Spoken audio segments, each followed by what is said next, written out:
Okay, there's a few things that we've heard from this. Number one, I'm not sure if you guys can see where this thing is going.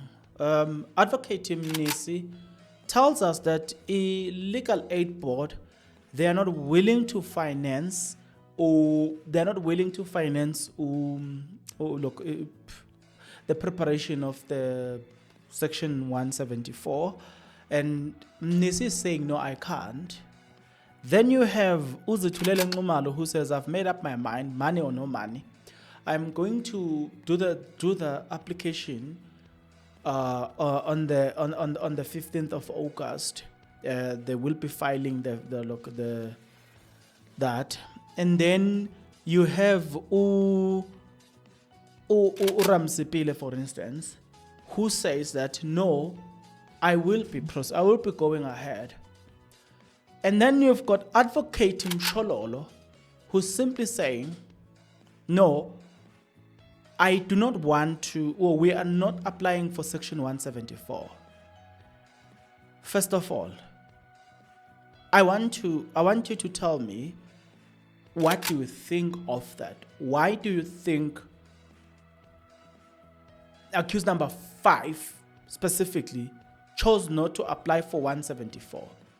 Well, there are few reasons why accused number 5, Pisogu Ntuli, will not apply for Section 174. But before we can proceed with that, so note that the date 15 and 18,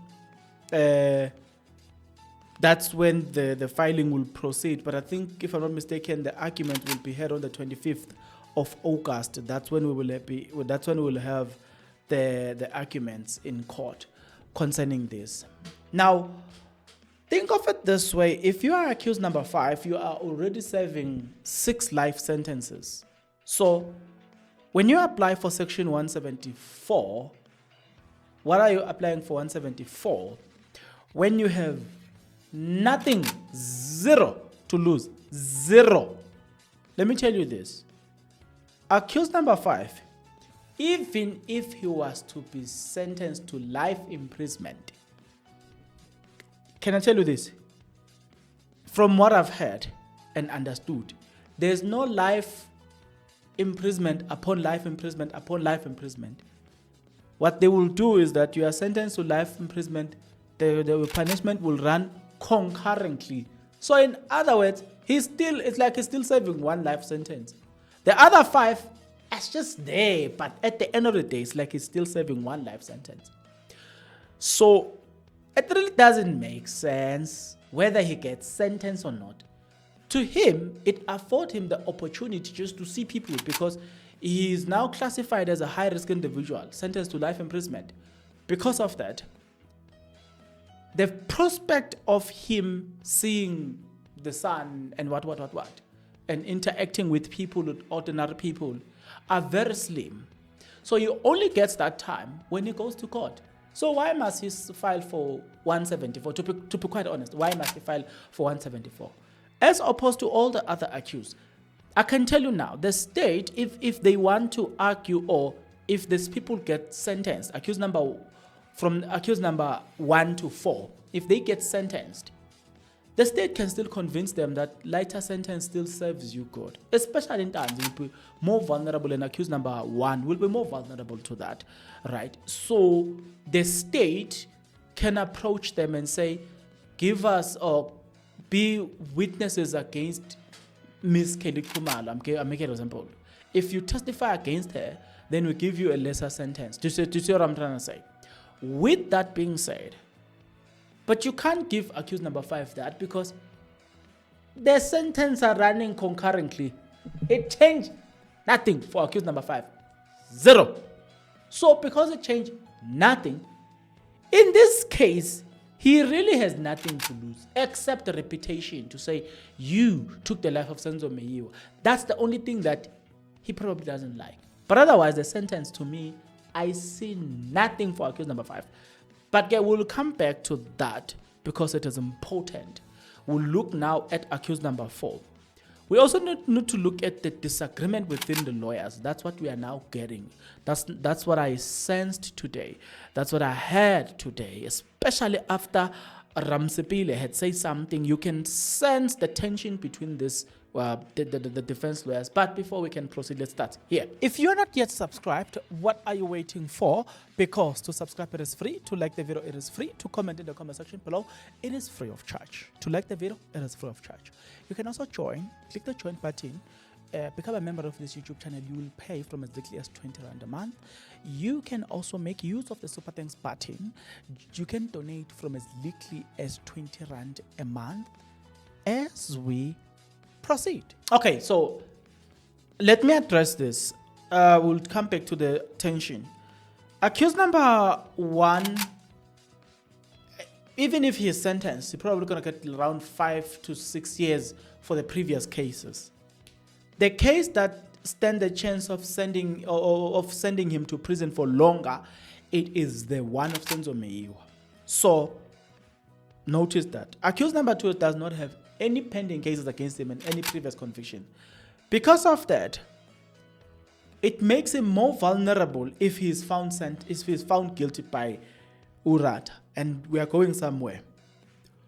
Accused number 3 is already serving, I think, 25 years. We, together with accused number 4, I think they are both serving 25, or one is serving 22, one is serving 25. But their prospect of coming out of prison are very high. For instance, they will have to serve, if it's 25 years, you divide it by 2, 25 years divided by 2, it will give you 12.5, right? Yeah, I think it's 12.5. So you're looking at 12 years and a half. From there, he's eligible for parole. The one who's serving 22, you're saying 22, that 22, I think it's 11 years. From 11 years, he's eligible for parole. You know what it means? It means if the state says, you guys, you don't want more sentence because the prospect of you being out in any time soon from now are very high. Therefore, Ntanzi, you are more vulnerable. If you become the number 1 witness against Kelly, if we arrest Kelly, guess what? We will give you a lighter sentence. So there's going to be that. I'm seeing that, okay, they're going to be sentenced. Now I'm already starting to think along those lines that there's a possibility that we might see this same accused testifying against some people if they do get arrested. If they do get arrested, because I don't trust that they will ever arrest anybody apart from the people that they've arrested. I don't trust them at all. But now let's go back to the defense now. The defense, you are getting a sense of, let's start with Advocate Mnisi, for instance. I think Mnisi is somewhere. I don't know where Mnisi is.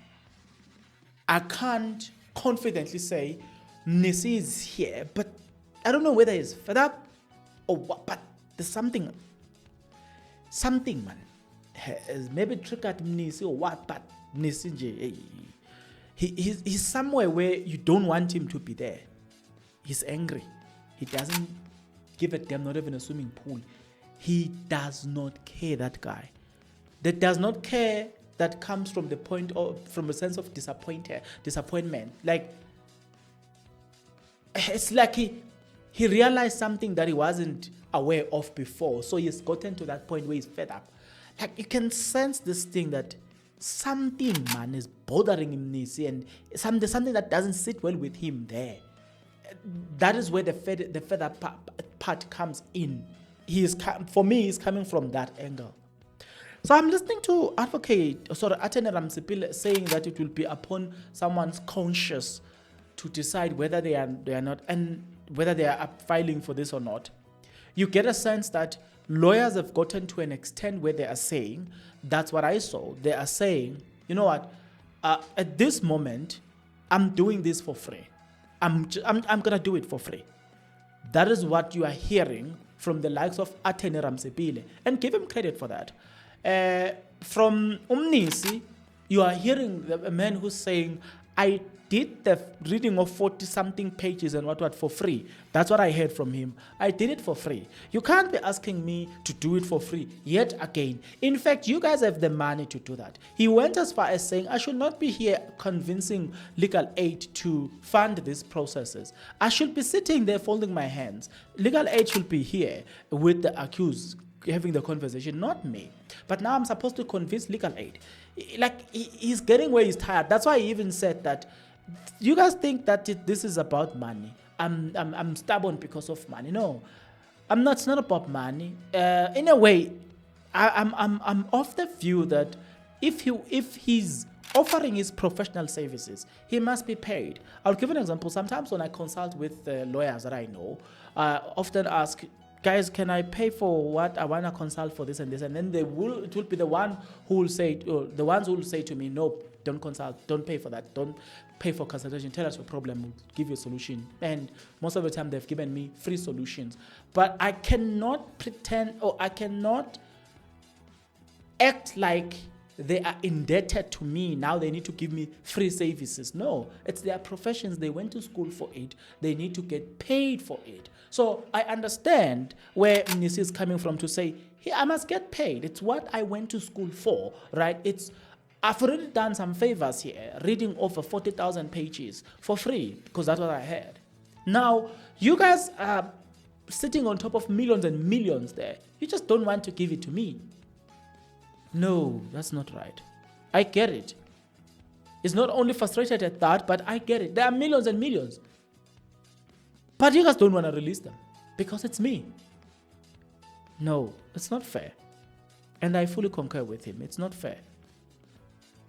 And then you hear Uzatulele Ngumalo, who's simply saying, I've prepared long ago for this, so I'm ready.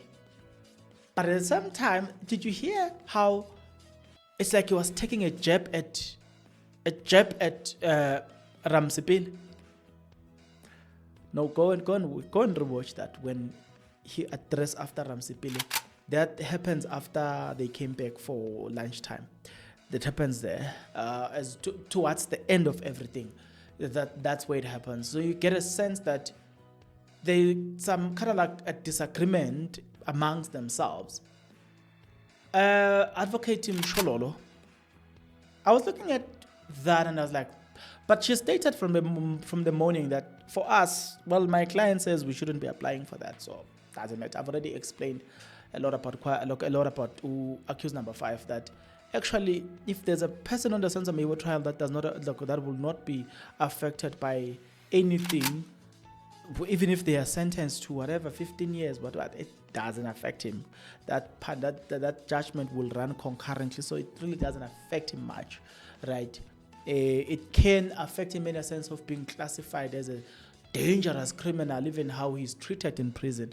But in generally, as far as I understand the sentencing part, I don't think it's going to affect him that much, that guy. So he's the only one who, for me, he has nothing to lose. So it makes sense for him not to apply for section 174. With that being said, that's what I've noticed. We will wait for the 15, 18 August and the 25th of August. If I were to say something, I would say I want this case of Sons of Mayo to come to an end. Hey, you have got no idea how much I want this case to come to an end. I feel like we've been here far too long. Everybody now deserves to move on. Be it people are happy or unhappy with the decision, it's about time we accept that there's nothing that we're going to do. And I want to reaffirm you that I still believe that we do not have the right people. I don't care who says what. I've been into probably 2 or more interviews where I was surrounded by people who believes that who believes on the state case most of the time. But even after such, I'm still the same guy who still will tell you, I don't believe we've got the right people. I don't believe so. And that's my honest opinion. That's my honest view. As of me standing here, I don't believe that we have the right people. Still my belief. Nonetheless, we are limited. We cannot do anything. Whether we believe or we don't believe, it's neither here or there. There's little that we can do. So let's make peace with that. And we'll see you on the next episode.